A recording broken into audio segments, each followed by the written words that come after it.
अस्सलाम वालेकुम। Hello everyone, कैसे हैं आप सब लोग। आई होप आप सब ठीक होंगे। मैं भी बिल्कुल ठीक हूँ। तो जैसा कि हम सबको पता है कि रमज़ान बहुत करीब है। रमज़ान में थोड़े से दिन हैं तो रमज़ान की कुछ प्रेप्स कर लेते हैं हम, ताकि रोज़ा रख के ज़्यादा से ज़्यादा हमारा टाइम इबादत में गुजरे, हमें किचन में कम टाइम स्पेंड करना पड़े। तो सबसे पहले बनाएंगे शामी कबाब, जो कि मुझे लगता है हर घर में बनते हैं, क्योंकि मुझे तो सहरी में खाने होते हैं इसलिए मैं ज़रूर बनाती हूँ। तो शामी कबाब के लिए मैंने एक बड़े साइज़ का आलू ले लिया, चिकन ले लिया और 1 कप दाल ले ली थी जो मैंने रात से भिगो के रखी हुई थी। और इसमें जो स्पाइसेस जाएंगे, 2 चम्मच मैंने लहसुन अदरक का पेस्ट डाला है, मैंने साबुत सूखी मिर्चें डाली हैं, साबुत खुश्क धनिया डाला है, सिनेमन स्टिक, मोटी इलायची, तेज पत्ता, साबुत जीरा, थोड़ा सा जीरा पाउडर डाला है, नमक, सुर्ख मिर्च पाउडर, हल्दी पाउडर और ये सारी चीज़ें डाल के और उसमें मैंने पानी डाल के उसको पकने के लिए रख दिया था। तो यहाँ पे कबाब का जो भी मिक्सचर था वो सारा गल चुका है, आलू, चिकन, दाल सब कुछ गल चुकी है। और ये देखिए, इसको मैं चम्मच से ही मैश कर रही हूँ तो ये मैश हो रहा है। तो ये सारा मिक्सचर बहुत अच्छे से सॉफ्ट हो गया है। तो इसको मैं अभी निकाल के किसी दूसरे बाउल में ट्रांसफर कर दूंगी, क्योंकि मुझे ये पतीला ज़रूरत है। मैंने इसमें चने बॉयल करने हैं, तो इसको मैं जब ठंडा हो जाएगा कबाब का मिक्सचर तो इसको मैं चॉपर में एक दफ़ा घुमा लूंगी, तो ये बहुत अच्छे से कबाब के लिए मिक्सचर रेडी हो जाएगा। तो यहाँ पे चने भी मैंने रात से भिगो के रखे हुए थे, तो मैं पॉट में इस बड़े में पानी ले लूंगी और इसमें चने डाल के बॉयल होने के लिए रख दूंगी। मेरे पास कुकर नहीं है तो मैं पतीले में ही गला लूंगी, बहुत जल्दी गल जाएंगे। 2 चम्मच मैंने नमक डाला है और इनको उबलने के लिए मैंने रख दिया है। तो कबाब का मिक्सचर भी रेडी हो गया, चने भी बॉयल करने के लिए रख दिए। अभी बारी आती है देसी घी बनाने की, क्योंकि रमज़ान में देसी घी ज़रूरत होता है, तो मैं देसी घी भी अभी से बना के रख लूँगी। तो पाकिस्तान में तो हम दूध के ऊपर से वो बलाई उतार के देसी घी बनाते थे, तो लेकिन यहाँ पे दूध के ऊपर वाली बलाई का तो कोई कॉन्सेप्ट नहीं है, आपको दूध जो है डब्बे का यूज़ करना होता है। तो यहाँ पे मक्खन से ही मैं देसी घी बनाती हूँ। तो ये मक्खन के 500 ग्राम के मैं बार्स ले आती हूँ, कभी 2 कभी 3, तो उनसे अच्छा खासा घी बन जाता है। तो इस बार भी मैं ये मक्खन के बार ले आई थी, इनको छोटा छोटा काट के पॉट में डालूंगी और इनको गर्म होने के लिए रख दूंगी। तो हम 2 लोग हैं तो बहुत ज़्यादा ओब्वियसली प्रिपरेशंस मुझे नहीं करनी है कि बस फ्रिज भर के रख दूं। तो हर घर में अपने लोगों के हिसाब से, अपने टेस्ट के अकॉर्डिंग हर इंसान अपनी कुछ तैयारी कर लेता है रमज़ान से पहले, ताकि हमें किचन में कम से कम टाइम स्पेंड करना पड़े। तो इसी हिसाब से मैं भी अपनी कुछ तैयारी कर लूँगी, ताकि मुझे किचन में कम टाइम स्पेंड करना पड़े और इबादत में ज़्यादा टाइम गुजरे। तो उस हिसाब से मैं अपनी कुछ तैयारी कर रही हूँ। तो यहाँ पे चने भी बॉयल हो रहे थे और यहाँ पे बटर भी मैंने गर्म होने के लिए रख दिया। तो बस इसको मैं पास खड़े होके चलाती रहूंगी, ताकि ये नीचे लगे ना और उबल के बाहर भी आ सकता है। तो यहाँ पे देखिए बटर सारा अच्छे से मेल्ट हो गया और इसमें ये वाइट सा बन गया है। इसको मैं चलाती रहूंगी तो ये प्रॉपर घी फॉर्म में आ जाएगा। अभी जैसे ये बटरी सा लग रहा है, अभी थिक थिक है, तो अभी इसी तरह इसको हम चलाते रहेंगे। तो ये देखें, ये ट्रांसपेरेंट होना अभी स्टार्ट हो गया है, लाइक बहुत लाइट सा ऐसे हो गया है। तो अभी पता लग रहा है कि हाँ, ये देसी घी बन गया है। तो इसको बस मैं यहाँ पे चूल्हा बंद कर दूंगी और इसको ठंडा कर लूंगी। ठंडा करके इसको मैं बॉटल में ट्रांसफर कर लूंगी। तो यहाँ पे देखिए चने भी बॉयल हो चुके हैं और घी भी मेरा ठंडा हो चुका है। तो अभी ऑब्वियसली मेरे पास खाली जार पड़े होते हैं ग्लास के, तो उन्हीं में मैं घी को फिल कर लूंगी।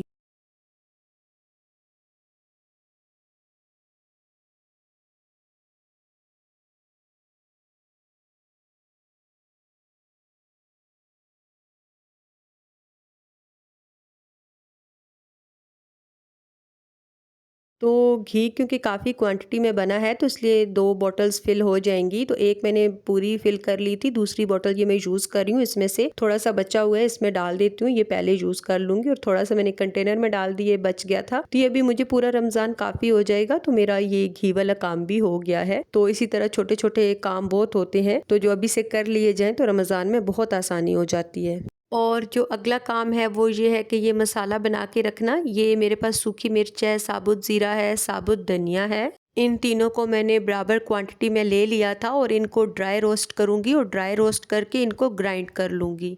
और मैं ये जो मसाले हैं ये आधा आधा चम्मच पकोड़ों का जो हम मिक्सचर बनाते हैं या बैटर बनाते हैं उसमें डालती हूँ। बहुत अच्छी खुशबू आती है इस मसाले से। तो बेसिकली ये मसाला मैं पकोड़ों के बेसन के लिए बना के रखती हूँ। जब मैं बेसन बनाती हूँ आधा चम्मच डाल लेती हूँ, बहुत अच्छे पकोड़े बनते हैं। तो यहाँ पे मैं इनको ड्राई रोस्ट करूँगी और फिर ठंडा करके ग्राइंड करूँगी। तो टेम्परेचर मैंने बहुत स्लो रखा हुआ है, हमने जलाना नहीं है, इनको बिल्कुल स्लो टेम्परेचर पे हमने रोस्ट करना है। देखने में तो ये बहुत छोटे-छोटे काम है, बट ऑब्वियसली हम ये सहरी इफ्तारी के टाइम करने लग जाएंगे तो छोटे-छोटे काम करके बहुत हो जाएंगे और बहुत टाइम निकल जाएगा। तो इसलिए ये छोटे-छोटे काम मैं सारे करके रख लेती हूँ।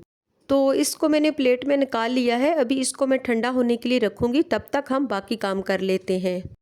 और एक और जो मैं रमज़ान के लिए प्रेप करके रखती हूँ, ये अमूमन मैं नॉर्मल डेज़ में भी कर रही होती हूँ, कभी-कभी ज़्यादा नहीं। ये है करी क्यूब्स। करी क्यूब्स मैं बना के रख देती हूँ, इससे मुझे बहुत आसानी हो जाती है। हम कहीं बाहर गए हों, वापस आएँ, देर हो रही हो तो हम बहुत जल्दी से खाना बना सकते हैं। तो करी क्यूब्स मैं कैसे बना के रखती हूँ, तो सबसे पहले मैंने प्याज, टमाटर, लहसुन, अदरक ये सब पील ऑफ करके इनको धो के रख लिया है। तो यहाँ पे मैंने 4 प्याज ले लिए थे, बड़े प्याज, क्योंकि जैसा कि आपको सबको पता है ऑब्वियसली लेडीज को कि हम कोई भी सालन, खाना, चावल बनाते हैं, उसका बेसिक एक मसाला होता है प्याज, टमाटर, लहसुन, अदरक का पेस्ट। तो मैं उसको बना के ग्राइंड करके उसको स्टोर कर लेती हूँ। मैं आगे आपको दिखाऊंगी कि मैं कैसे स्टोर करती हूँ। तो मैंने 4 बड़े साइज के प्याज ले लिए थे। हम इनको मोटा मोटा काट लेंगे क्योंकि हमने इसको पका के ग्राइंड करना है। तो यहाँ पे देखिए मैंने रफली जो है प्याज काट लिए हैं और मैं पॉट में ऑयल डालूंगी। ऑयल हम इतना ही डालेंगे जितने में ये मसाला तैयार हो जाए। हमने हर खाने के हिसाब से नहीं डालना, हमने उतना ही ऑयल डालना है जिसमें ये प्याज, मटर, लहसुन, अदरक का मसाला तैयार हो जाए। तो यहाँ पे ऑयल गर्म हो चुका है, तो जो प्याज काट के मैंने रखे थे वो प्याज मैं डाल दूंगी।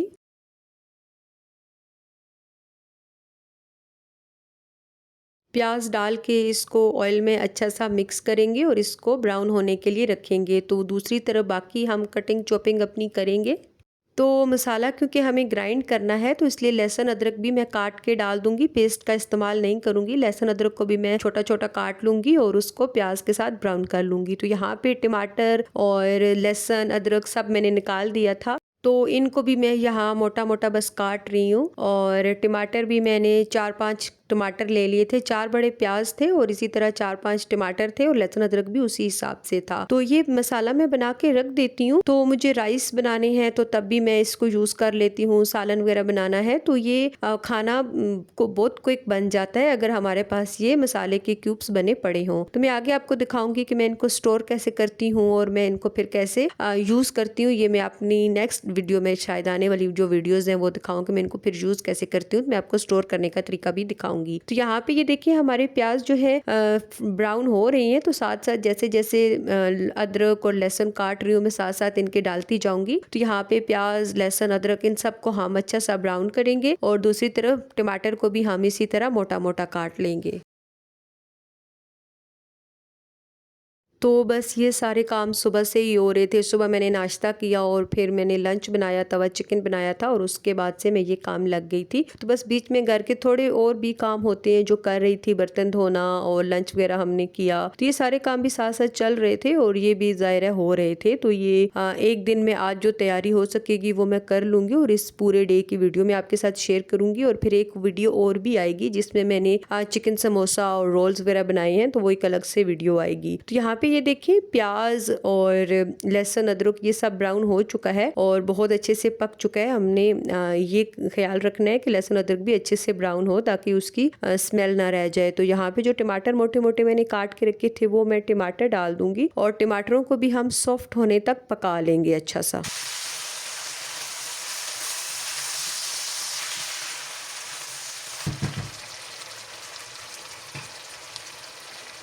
तो मैं इनको ढक देती हूँ तो ये अभी सॉफ्ट हो जाएंगे। तो यहाँ पे देखिए कुछ देर बाद ये बहुत अच्छे से मसाला जो है पक गया है, सॉफ्ट हो गया है, हर चीज़ बहुत अच्छे से पक गई है। तो अभी इसको मैं ठंडा होने के लिए रखूँगी। जब ये ठंडा हो जाएगा तो फिर इसको ग्राइंड करूँगी।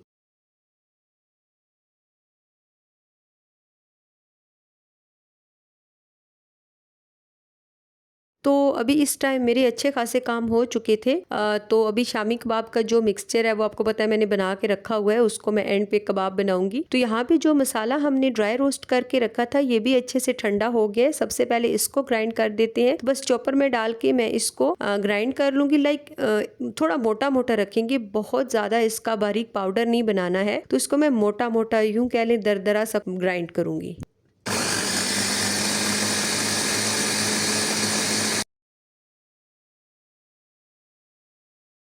तो यहाँ पे मेरा मसाला भी बहुत अच्छे से ग्राइंड हो गया है। तो ये बस मैं एक बॉटल में भर के रख दूंगी। ये देखिए, ये इस तरह से मैंने इसको किया है, बहुत बारीक नहीं किया। तो आधा आधा चम्मच मैं अपना जो पकोड़ों का बैटर होगा उसमें डालूंगी। इससे बहुत अच्छी खुशबू आती है, बहुत अच्छा टेस्ट आता है। तो बस मेरे पास खाली बॉटल पड़ी हुई है, उसमें डाल के रख लूंगी। अब मैं थोड़ा ज्यादा बनाना चाह रही थी, बट मेरे पास जो सूखी मिर्चें हैं वो इतनी ही थी, तो ये बराबर क्वांटिटी में लेनी होती है, तो इसलिए जो थी मैंने उसी से बना ली। तो ये मुझे चल जाएगा, काफी रमजान चल जाएगा। अगर बीच में कम पड़ गया तो फिर मैं और बना लूंगी। तो यहाँ पे ये देखिए, मसाले वाला काम भी हमारा हो गया है। तो साथ साथ काउंटर टॉप साफ करते रहेंगे, क्योंकि ये तो हर एक काम के बाद हमें साफ करना होता है। तो अभी जो हमने करी मसाला बना के रखा था वो भी ठंडा हो गया है, उसको भी हम ग्राइंड कर लेंगे। तो बहुत अच्छे से जब ठंडा हो जाएगा तो इसको मैं 2 दफा कर लूंगी, क्योंकि काफी ज्यादा है, तो एक दफा ये ग्राइंड नहीं होगा, तो इसको मैं 2 दफा करके ग्राइंड कर लूंगी।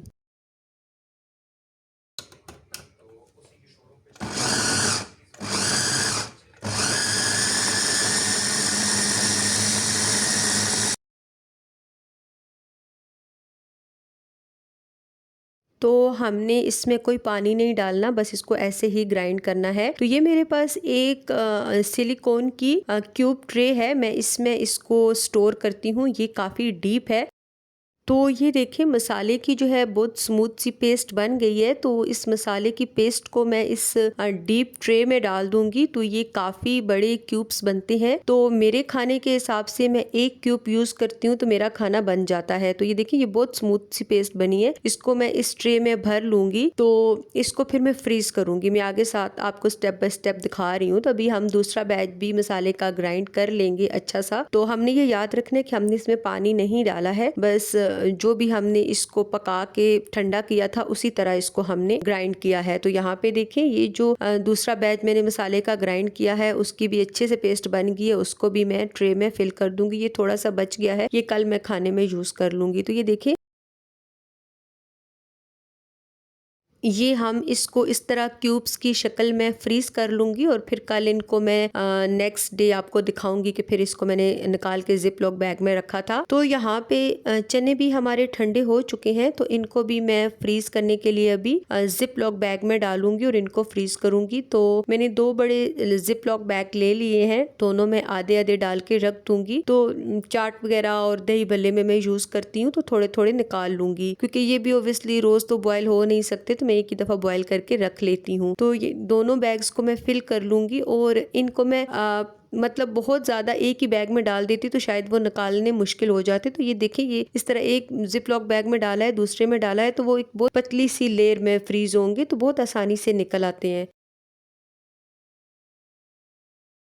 तो यहाँ पे चने का काम भी हो गया, करी क्यूब्स भी हो गए, मसाला भी ग्राइंड हो गया, और देसी घी का भी काम हो गया है। तो अभी जो शामी कबाब का मैंने मिक्सचर बना के रखा हुआ था उसकी बारी आती है। तो ये चने भी अभी मैं इसी तरह फ्रिज में रख दूंगी, मतलब फ्रीजर में रख दूंगी, ये भी फ्रीज हो जाएंगे। तो अभी यहाँ पे जो शामी कबाब का मिक्सचर बना के रखा था, इसको मैंने चॉपर में भी, इसको भी मैंने थोड़ी देर चॉपर में चलाया था, तो ये बहुत अच्छे से मिक्सचर बन गया है। तो मुझे थोड़ा सा नमक और मिर्च कम लग रहा था, तो मैंने थोड़ा थोड़ा नमक मिर्च और डाला है, सब्ज धनिया काट के डाला है, और एक अंडा मैं अच्छी तरह बीट करके डाल दूंगी। इससे बाइंडिंग बहुत अच्छी होगी। अगर आप अंडा नहीं डालते और बाइंडिंग आपकी ऐसे भी हो जाती है तो जरूरत नहीं है, बट मुझे दिख रहा था कि अंडा डालने की जरूरत है। तो बस इसको मैं अच्छा सा मिक्स करूंगी। मैंने स्पैचुला से मिक्स करने की कोशिश की, बट बात नहीं बनी, तो इसको हाथ से ही अच्छा सा मिक्स करेंगे। और ट्रे के ऊपर मैंने बेकिंग शीट रख ली है, तो कबाब बना के इस ट्रे में रखूंगी, और इसको ट्रे को इसी तरह मैं फ्रीजर में रख दूंगी, ये फ्रीज हो जाएंगे। तो फिर नेक्स्ट डे इनको मैं जिप लॉक बैग में डालूंगी। तो यहाँ पे ये देखें,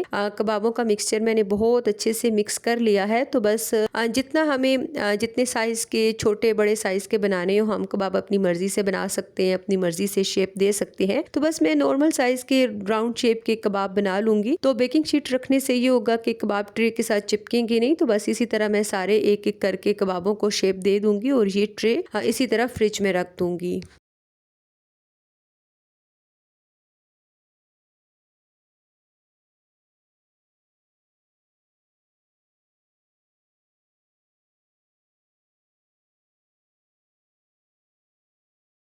तो यहाँ पे ये देखें, ये मेरे अच्छे खासे कबाब बन के तैयार हैं। तो इनको मैंने डबल लेयर में बना के रख लिया था। तो यहाँ पे ये देखिए आज के दिन की हमारी तैयारी मुकम्मल हुई। चने भी जो थे वो भी बॉयल हो गए, मैंने जिपलॉक बैग में डाल दिए। करी क्यूब, मसाला, देसी घी, शामी कबाब, ये सारी चीज़ें यहाँ पे तैयार हो चुकी हैं। तो इन सबको मैं फ्रिज में रखूंगी अभी, और फ्रिज में इनको मैंने रखा, ये अभी है नेक्स्ट डे। तो बाकी सारी चीज़ें ओब्वियसली फ्रीज हो चुकी हैं, ये हमने निकाल के जिपलॉक बैग में डालने हैं।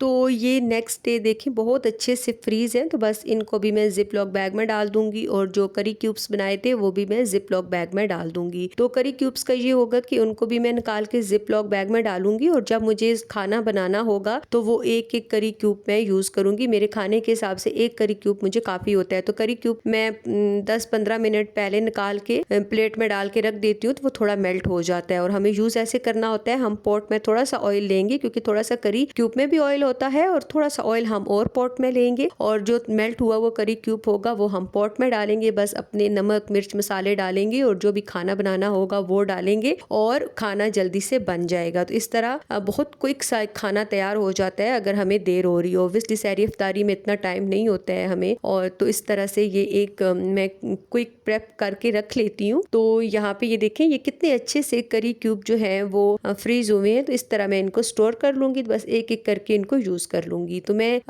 दिखाऊंगी आपको रमज़ान की किसी वीडियो में कि मैं इनको कैसे यूज़ करती हूँ। तो बस यहाँ पे ये देखें ये बहुत अच्छे से मेरी आज की तैयारी हो गई है। तो नेक्स्ट वीडियो में भी मैं आपके साथ जो भी तैयारी करूँगी वो, मतलब आज ये सब कुछ किया, 1-2 दिन छोड़ के वो करूँगी, तो वो भी मैं आपके साथ शेयर करूँगी। तो बस इनको फ्रिज में रखते हैं, और आज के लिए इतना ही। आई होप आपको मेरी वीडियो अच्छी लगी होगी। तो मेरी वीडियो अच्छी लगे तो प्लीज़ मेरी वीडियो को लाइक कीजिए। तो मैं आपसे मिलूंगी नेक्स्ट वीडियो में, तब तक के लिए अल्लाह हाफिज़।